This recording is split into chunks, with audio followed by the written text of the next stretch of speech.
اللہ نے قرآن میں یاد فرمائی والفجر ولیال عشر، فجر کی قسم اور 10 راتوں کی قسم۔ ان 10 راتوں میں سے ایک رات یہ بھی ہے عرفہ کی۔ یہ 9 ذی الحجہ کو ایک ایسی تاریخ ہے کہ اس کا اصل مقصد میں آپ کو بتاؤں تو آج کا دن پورے مومنین کے دلوں کو جوڑنے والا دن ہے۔ لاکھوں کے جمع غفیر کو ایک میدان میں ایک لباس کے ساتھ مولا تعالیٰ جمع فرماتا ہے اور پوری دنیا کے سینوں پر ایک ہیبت طاری ہو جاتی ہے اسلام کی عظمت و جلال کو دیکھ کر۔ مجھے ایک بات یاد آتی ہے، کافی سال ہو گئے، میرے مطالعے میں ایک بات آئی تھی۔ یہودیوں کی اپنی کتابوں سے اور ان کے بڑے بڑے حکیموں نے جو مشورے دیے تھے کہ ہم ان کو جتنا بھی منتشر اور بانٹنے کی کوشش کرتے ہیں پھر یہ مل جاتے ہیں مسلمان، اور ان کو جوڑنے والی چند چیزیں ہیں، اگر ان پر یعنی قدغن لگائی جائے اور اس کو ختم کر دیا جائے تو پھر یہ نہیں جڑ سکتے۔ ان کو جوڑنے والی چیزیں کچھ ایسی ہیں جن کو رکھا گیا ہے ابتدائے اسلام سے آج تک۔ اس میں سے اس یہودی عالم نے کہا کہ ان کو ہم پوری محنت کر کے الگ الگ کریں پھر بھی یہ جمعہ کے دن جمع ہو جاتے ہیں۔ ہمارے جمعہ کا نہ اعلان ہوتا ہے، نہ پرچار لگتا ہے، نہ پوسٹر لگتا ہے۔ کسی ایک کو اتنا فنکشن کرنا ہو تو کارڈ بانٹنے پڑیں گے، اشتہار لگانا پڑے گا۔ اس کے بعد بھی ہم نے دیکھا ہے کہ پوسٹر اور اشتہار کے بعد بھی اتنی پبلک نہیں آتی جتنی جمعہ میں آتی۔ یہ جمعہ میں اس طرح سے جمع ہونا یہ اللہ تعالیٰ کی طرف سے ہے جو مومنین کے دلوں کو جمع کرتا ہے۔ پوری دنیا ان کے پیچھے ہفتہ بھر محنت کرتی ہے اور مولا جمعہ کے دن ان کے دلوں کو پھر جمع کرتا ہے۔ کاش اگر جمعہ کے اس مقدس وقت کو ہر مسجد کی روح، ہر مسجد کا امام اچھے طریقے سے استعمال کرے تو میں سمجھتا ہوں بڑے بڑے کانفرنس اور جلسوں کی ضرورت بھی نہیں پیش آئے گی۔ اگر جمعہ کے اس وقت کو صحیح طریقے سے استعمال کر لیا جائے۔ دوسری چیز اس یہودی نے کہا ان کو 1000 ہم ڈیوائیڈ کریں بہت ساری باتوں میں، رنگ میں، نسل میں، نسب میں، مال میں، چھوٹے بڑے میں، لیکن ان کو ایک چیز ایسی ہے جو پوری دنیا کو جوڑتی ہے اور وہ ہے قرآن عظیم کی عربی زبان۔ یا امریکہ میں ہو تو بھی نماز عربی میں پڑھ رہا ہے، ہندوستان میں ہو تو بھی نماز عربی میں پڑھ رہا ہے، جہاں کہیں بھی ہو، افریقہ کے صحراؤں میں ہو یا جنگلوں میں ہو، وہاں کے رہنے والوں کی زبان تمہیں اگرچہ سمجھ میں نہ آتی ہو لیکن جب قرآن اٹھائے گا اس کی زبان بھی وہی ہوگی، میری زبان بھی وہی ہوگی جو رسول پاک کی زبان تھی۔ اس زبان سے اللہ تعالیٰ نے پوری دنیا کے مومنین کو جوڑ کر رکھا ہے، اور اسی وجہ سے میں دیکھ رہا ہوں کہ عربی کے خاتمے کے لیے انہوں نے پوری ایڑی چوٹی کا زور لگایا ہے۔ یہ اور بات ہے کہ آج کثیر مسلمان عربی زبان سے ناواقف ہیں، لیکن اتنی حد تک تو ہے کہ وہ نماز اور سورہ فاتحہ تو پڑھ ہی لیتے ہیں۔ اب اس کو بھی ختم کرنے کی کوشش کی جا رہی ہے تو کچھ نام کے مسلمان ایسے رہ گئے ہیں جن کو قرآن کی ایک سورہ بھی نہیں آتی۔ اسی لیے میرے آقا صلی اللہ تعالیٰ علیہ وسلم نے فرمایا جس گھر میں قرآن کی تلاوت نہیں ہے تو وہ گھر میں مردے رہتے ہیں، زندوں کا گھر ہی نہیں ہے وہ، جس گھر میں قرآن کی تلاوت نہیں ہوتی۔ تو یہ عربی زبان سے دور کرنے کے لیے پوری دنیا اسی لیے لگی ہے کہ منتشر کر کے رکھیں، ان کو جوڑ کے ایک دوسرے کو جوڑا نہ جائے۔ آپ کو یاد ہونا چاہیے جب سلطنت عثمانیہ، خلافت عثمانیہ کو ختم کیا گیا 1921 اور 1923 کے بیچ میں، اور وہاں پر ترکی میں ایک ریولیوشن آیا، مصطفیٰ کمال باشا اتا ترک نام سے ایک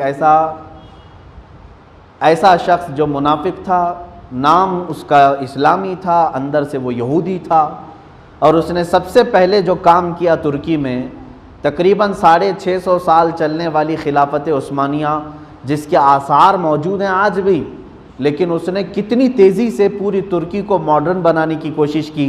سب سے پہلا کام اس نے کیا کیا؟ پوری ترکی سے عربی زبان کو ختم کیا، حتیٰ کہ اذانوں پر بھی پابندی لگائی اور اس نے کہا یہ ہم لوگ سیکولر ہیں، کوئی مذہب اس کے اندر نہیں رہے گا، قرآن پڑھنا ہے تو ترکش زبان میں پڑھو، اذان دینا ہو تو ترکی میں دو۔ اس نے عربی ناموں کو تک بند کر دیا، اسی لیے آج بھی ترکی کے لوگ محمد کو محمد کہتے ہیں، وہ ترکش زبان میں، ان کے نام بھی اگر آپ دیکھیں گے تو وہ ترکش زبانوں میں رکھے جا رہے ہیں۔ اس کی وجہ یہی ہے کہ اس اتنے ترکی کو اس نے پورے اسلامی ممالک سے پورے طور پر الگ کر کے یورپ میں ڈال دیا، صرف زبان کی وجہ سے۔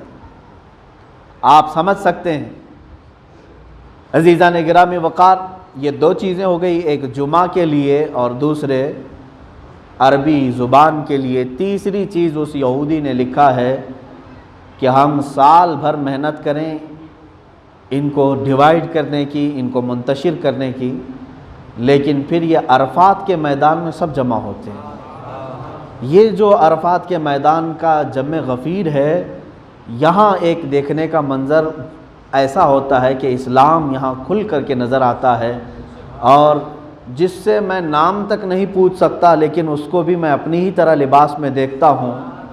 یہ وہ منظر ہے جو پورے اسلام کی آفاقیت کو وہاں پر ظاہر کرتا ہے۔ اسلام کسی ایک گاؤں کا مذہب نہیں بلکہ پورے عالم کا مذہب ہے، پورے کائنات کا یہ دین ہے جو اس میدان میں جمع ہو کر کے اللہ رب العزت کو پکار رہے ہوتے ہیں۔ تو در حقیقت عرفات یہ لوگوں کے دلوں کو جمع کرنے کا دن ہے۔ عزیزان گرامی وقار، میں آج آپ کے سامنے حاضر آیا، ویسے بھی تقریریں آپ سنتے رہتے ہیں، میں نے سوچا کہ آج ایک ایسا عظیم دن ہے، عرفات کا دن بھی اور جمعہ بھی ہے، اس کو بہت ہی مقدس ترین دن کہا گیا ہے۔ کیوں نہ میں اپنے آقا کونین صلی اللہ تعالیٰ علیہ وسلم کا وہ آخری حج ہی بیان کروں جس میں رسول کریم صلی اللہ تعالیٰ علیہ وسلم حج کے لیے نکلے تھے۔ ہر مومن کو چاہیے کہ میرے مصطفیٰ کے سفر کو بھی سنے، اللہ کے نبی صلی اللہ تعالیٰ علیہ وسلم نے کس طرح حج فرمائے، کتنے حج کیے، حج میں کیا کیا کیا، یہ بھی سننے سے تعلق رکھتا ہے یا نہیں؟ ہم ایسے ویسوں کی ٹریول ہسٹری دیکھتے رہتے ہیں، نبی کونین صلی اللہ تعالیٰ علیہ وسلم کا سفر حج کیوں نہیں دیکھتے، کیوں نہیں پڑھتے؟ بلکہ میں آپ کو بتاؤں کہ حضور اکرم صلی اللہ تعالیٰ علیہ وسلم کا سفر حج پوری کائنات کے انسانوں کے لیے ایک ایسا دستور مرتب کیا گیا ہے اس حج کے سفر میں کہ اس وقت تک پوری دنیا میں لا اور قانون نام کی کوئی چیز ہی نہیں تھی۔ جب میرے آقا صلی اللہ تعالیٰ علیہ وسلم نے پورے قوانین مرتب کر کے اپنے خطبے میں بیان کر دیے، ہوا یہ کہ میں شروع سے عرض کرتا ہوں، حدیث پاک میں جیسے الفاظ آئے ہیں اسی کی تھوڑی تشریح کے ساتھ عرض کروں گا۔ مفہوم حدیث، حضرت امام باقر رضی اللہ تعالیٰ عنہ جو سیدنا امام حسین رضی اللہ تعالیٰ عنہ کے پوتے ہیں، امام زین العابدین رضی اللہ تعالیٰ عنہ کے بیٹے ہیں، آپ نے ایک معمر صحابی، کافی عمر دراز صحابی تھے، حضرت جابر رضی اللہ تعالیٰ عنہ، ان کے پاس جا کر کے پوچھتے ہیں اللہ کے رسول صلی اللہ تعالیٰ علیہ وسلم کا حج کیسا ہوا، آپ ذرا بتائیں۔ حضرت جابر رضی اللہ تعالیٰ عنہ نے بیان کرنا شروع کیا، وہ صحابی رسول تھے جو اس سفر میں شریک تھے۔ فرماتے ہیں رسول کریم صلی اللہ تعالیٰ علیہ وسلم جب مکہ سے ہجرت فرما کر مدینہ تشریف لے گئے، یہ کل 10.5 سال کا عرصہ ہوتا ہے۔ جب آپ کی عمر مبارک 53 سال کی ہو چکی تھی، آپ نے ہجرت فرمائی، اور 63 سال کی عمر پاک میں آپ کا وصال پاک ہوا۔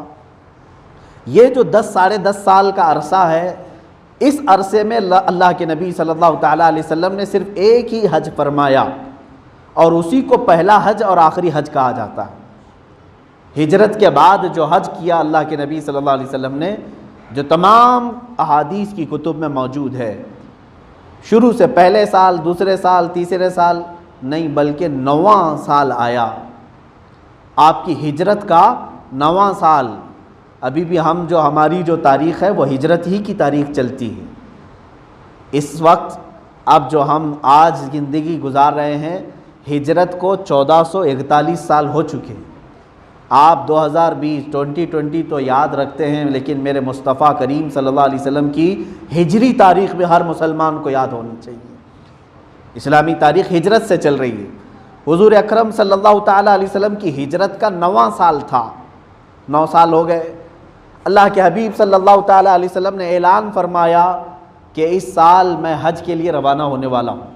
یہ بات ایسی پھیلی، پورے عرب میں پھیل گئی، جہاں جہاں صحابہ تھے سب کے سب کوچ کر کے مدینے میں جمع ہو گئے، سارے آ گئے، کیونکہ میرے مصطفیٰ کریم صلی اللہ علیہ وسلم کے وہ ہم رکاب ہونا چاہتے تھے، ہم سفر ہونا چاہتے تھے۔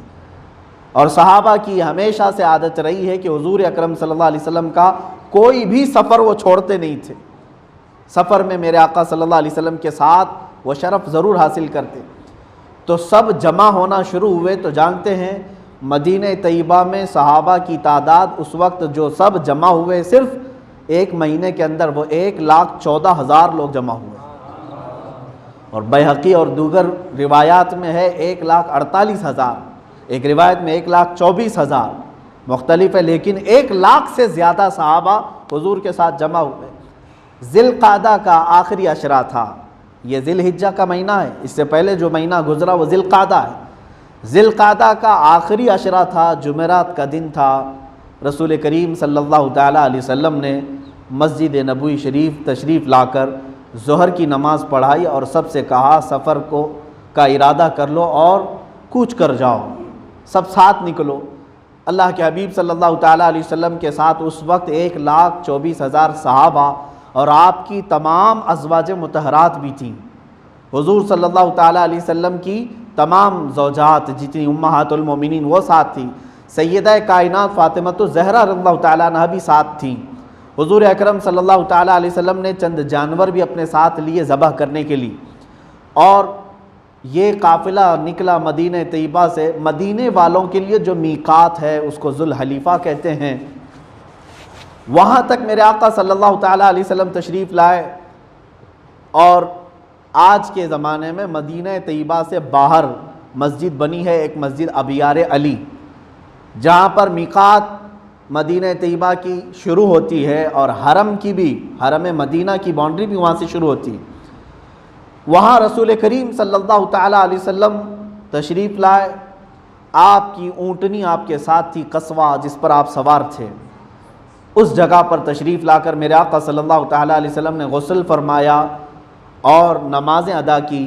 مقام بیدا ایک اونچی پہاڑی ہے، وہاں پر تشریف لائے اور سارے صحابہ کو کہا کہ بلند آواز سے کہو لبیک اللہم لبیک لبیک لا شریک لک لبیک ان الحمد والنعمت لک والملک لا شریک لک۔ اللہ کے حبیب صلی اللہ علیہ وسلم نے فرمایا جتنی بلند آواز سے تم پکارو گے، جو تمہارے آس پاس درخت پتھر پہاڑ موجود ہیں، قیامت کے دن یہ تمہارے لبیک کی گواہی دیا کریں گے۔ صحابہ اکرام رضوان اللہ تعالیٰ علیہ مجمعین نے بھی لبیک پکارا۔ حضرت جابر فرماتے ہیں میں نے دیکھا پہاڑی کے اوپر سے، تو میں نے دیکھا کہ جہاں تک میری نظر جا رہی ہے سب صحابہ اکرام کے سروں کا سمندر نظر آ رہا ہے، سب احرام میں ملبوس ہو چکے تھے۔ اللہ کے نبی صلی اللہ تعالیٰ علیہ وسلم کو احرام کس نے پہنایا؟ ام المومنین سیدہ عائشہ صدیقہ رضی اللہ تعالیٰ عنہا۔ حضرت عائشہ فرماتی ہیں کہ میں نے عطر حضور اکرم صلی اللہ علیہ وسلم کے جسم مبارک پر مل دیا، اور اس کے بعد احرام کے 2 کپڑے میرے آقا صلی اللہ علیہ وسلم نے بغیر سلے ہوئے سفید رنگ کے اور بغیر کسی رنگے ہوئے، اور حضور اکرم صلی اللہ علیہ وسلم نے ایک تہبند پہنی اور ایک اوپر سے چادر جس کو ہوتا ہے، چادر جس کو کہتے ہیں، یہ ڈال لی، اور تلبیہ پڑھتے ہوئے یہ قافلہ نکل پڑا۔ وہ کیا سما ہوگا جب مصطفیٰ کریم صلی اللہ تعالیٰ علیہ وسلم اپنی قصبہ پر موجود ہیں، اور اس میں سے ہزاروں پیدل بھی تھے، ہزاروں سوار بھی تھے، اور سب اس قافلے میں چل رہے تھے۔ حضرت جابر فرماتے ہیں چاہے ہم قافلے سے جتنی بھی دور جاتے، نظر اس قافلے پر پڑتے تو پہلی نظر میرے آقا پر ہی ہوتی تھی۔ اللہ کے نبی صلی اللہ علیہ وسلم پورے قافلے میں اس طرح نظر آ رہے تھے کہ کسی صحابی کو حضور کو ڈھونڈنے کی ضرورت نہیں پیش آتی تھی۔ وہ جس طرف سے بھی اپنی نگاہیں اٹھاتا تھا ایسے ہی لگتا جیسے رات کے وقت ہم چل رہے ہوں تو چاند کو ڈھونڈنے کی ضرورت نہیں پیش آتی۔ جہاں آپ کھڑے ہیں آسمان پر نظر اٹھائی تو چاند سامنے نظر آیا۔ صحابی کہتے ہیں ہم نے جہاں پر سے بھی نظر اٹھائی ہمیں ایسا لگتا تھا یہ آفتاب رسالت مہتاب نبوت ہمارے سامنے موجود ہے، اور اس چاند کی کرنوں کے سائے میں یہ صحابہ چلتے رہے۔ یہ سفر حضور اکرم صلی اللہ تعالیٰ علیہ وسلم کا مدینہ طیبہ سے مکہ مکرمہ تک کا یہ تقریباً 9 دن کا سفر بتایا گیا ہے۔ اور ذی الحجہ کا مہینہ شروع ہو چکا تھا۔ شروع کے ایام میں میرے آقا صلی اللہ تعالیٰ علیہ وسلم مکہ مکرمہ میں داخل ہوئے۔ مقام ذی طوا وہاں پر ایک جگہ ہے، وہاں پر آپ نے اپنے قافلے کو اتارا اور پھر وہاں پر غسل فرمایا۔ اللہ کے نبی صلی اللہ تعالیٰ علیہ وسلم نے غسل فرمایا اور سارے صحابہ سے کہا کہ یہاں پر غسل کر لو، یہ انبیاء اکرام علیہ السلام کے غسل کی جگہ ہے۔ اب وہ صحابہ کیسے تعلیم لے رہے تھے ہر ایک عمل کی۔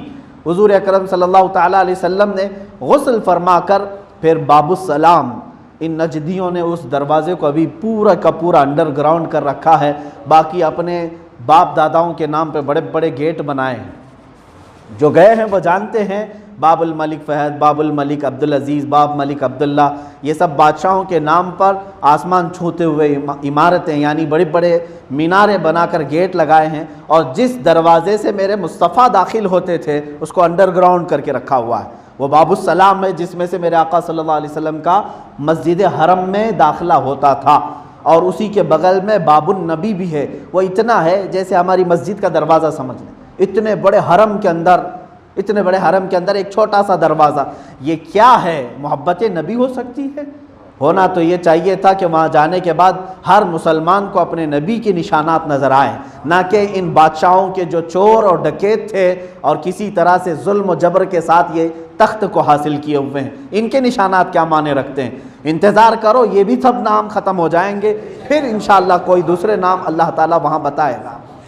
عزیزان گرامی، حضور اکرم صلی اللہ تعالیٰ علیہ وسلم جیسی مقام ذی طوا سے غسل فرما کر مکہ مکرمہ کے محلے میں داخل ہوئے، جب آپ کے خاندان بنو ہاشم کو خبر ہوئی میرے آقا صلی اللہ علیہ وسلم تشریف لائے ہیں، تو پورے مکہ کے جو آپ کے بنو ہاشم کے خاندان تھے، ہاشمی، سارے بچے جوان سب دوڑے دوڑے میرے آقا کی استقبال کے لیے آئے، اور حضور اکرم صلی اللہ علیہ وسلم نے نہایت ہی والہانہ محبت سے کچھ بچوں کو اپنے اونٹ کے سامنے بٹھایا، کچھ کو پیچھے بٹھایا، کچھ حضور صلی اللہ علیہ وسلم کی اونٹنی پر لدے ہوئے سامان سے لٹکتے ہوئے جا رہے تھے، یہاں تک کہ اس دروازے پر میرے آقا صلی اللہ تعالیٰ علیہ وسلم آ کر اتر گئے، جس کو باب السلام کہا گیا ہے۔ یہاں اللہ کے حبیب صلی اللہ تعالیٰ علیہ وسلم تشریف لائے، اور اس کے بعد آپ کا داخلہ جو ہوا، صحابہ سب اس واقعے کے گواہ ہیں۔ یہ میں جو بیان کر رہا ہوں یہ حضرت جابر رضی اللہ تعالیٰ عنہ کی بیان کی ہوئی حکایت بیان کر رہا ہوں، وہ صحابی بیان کر رہے ہیں حضرت امام باقر کو۔ کہتے ہیں رسول کریم صلی اللہ تعالیٰ علیہ وسلم دروازے پر کھڑے ہو گئے، اور اس کے بعد جیسے ہی آپ نے اندر قدم رکھا، یہ پڑھا اللہم انت السلام ومنک السلام والیک یرجع السلام حینا ربنا بالسلام، جو آج ہم ہر فرض نماز کے بعد پڑھتے ہیں۔ حضور اکرم صلی اللہ علیہ وسلم حرم پاک میں داخلے کے وقت یہ دعا پڑھ کر اندر داخل ہوئے۔ جیسے ہی آپ خانہ کعبہ کے پاس آئے، اللہ اکبر، صحابہ کہتے ہیں سب کے جسم وہیں کے وہیں ساکت ہو گئے کہ کافی زمانے کے بعد حرم کعبہ میں کچھ صحابہ کو داخلہ ملا تھا۔ فتح مکہ ہو چکا تھا، لیکن یہ حج کے لیے جو آئے تھے یہ بڑی شان تھی۔ حضور اکرم صلی اللہ علیہ وسلم وہیں کھڑے ہو گئے، اور آپ کی داڑھی مبارکہ سے آنسو کے قطرے ٹپکتے ہوئے صحابہ نے دیکھے۔ اللہ کے نبی صلی اللہ علیہ وسلم نے بلند ہاتھ اٹھائے اور دعا یوں کرنے لگے، جئت الیک حاربا یا اللہ۔ یہ الفاظ ہیں، صحابہ کہتے ہیں حضور صلی اللہ علیہ وسلم یہ کہتے تھے، اے اللہ میں دنیا سے بھاگ کر تیرے پاس آیا ہوں، دنیا کو پیچھے چھوڑ کر میں تیرے دربار میں آیا ہوں۔ اے مسلمانوں بتاؤ حضور کے پاس کون سی دنیا تھی؟ وہی جو چٹائی چھال کھجوروں کے چھال سے بھری ہوئی، اور وہی تکیے اور چند مشکیزیں، مٹی کی ہانڈیاں، اس کے علاوہ میرے آقا صلی اللہ علیہ وسلم کے پاس کون سی دنیا تھی؟ اللہ کے نبی صلی اللہ علیہ وسلم نے کون سا محل چھوڑا تھا؟ کتنی جائیدادیں چھوڑائی تھی؟ مختصر سی دنیا تھی، اس کے باوجود بھی میرے آقا فرما رہے ہیں، عرض کر رہے ہیں اللہ کی بارگاہ میں، مولا میں پوری دنیا چھوڑ کر تیرے دربار میں آیا ہوں، میں ہاربن کہتے ہیں بھاگ کر کے آیا ہوں۔ جب بندہ کسی چیز میں امن لینے کے لیے بھاگ کر آتا ہے، اور رسول کریم صلی اللہ تعالیٰ علیہ وسلم یوں عرض کرتے مولا کی بارگاہ میں، اے مولا دوبارہ اس چیز میں ہمیں نہ داخل فرما۔ اب حرم پاک میں جب داخل ہوئے تو یہ زوال کا وقت تھا، یعنی ظہر کے وقت کے قریب کا۔ حضور اکرم صلی اللہ تعالیٰ علیہ وسلم تشریف لائے، اور جب ظہر کا وقت ہوا آپ نے پہلی نماز وہاں پر ادا کی، اور اس کے بعد اللہ کے نبی صلی اللہ تعالیٰ علیہ وسلم نے خانہ کعبہ کے کنارے حجر اسود جو لگا ہوا ہے اس کو جا کر کے آپ نے بوسہ دیا اور اس کے بعد اپنا طواف شروع کیا، اور سارے صحابہ حضور صلی اللہ علیہ وسلم کے ساتھ طواف میں تھے۔ 7 چکر خانہ کعبہ کے طواف کے ہو گئے۔ میں سمجھتا ہوں اس وقت کعبہ بھی رشک کر رہا ہوگا کہ بت خانے سے اور صنم خانے سے جس نے مجھے آزاد کرایا، وہ اللہ کے حبیب صلی اللہ علیہ وسلم آج 1 لاکھ سے زیادہ اپنے پروانوں کے ساتھ خانہ کعبہ کا طواف کر رہے ہیں۔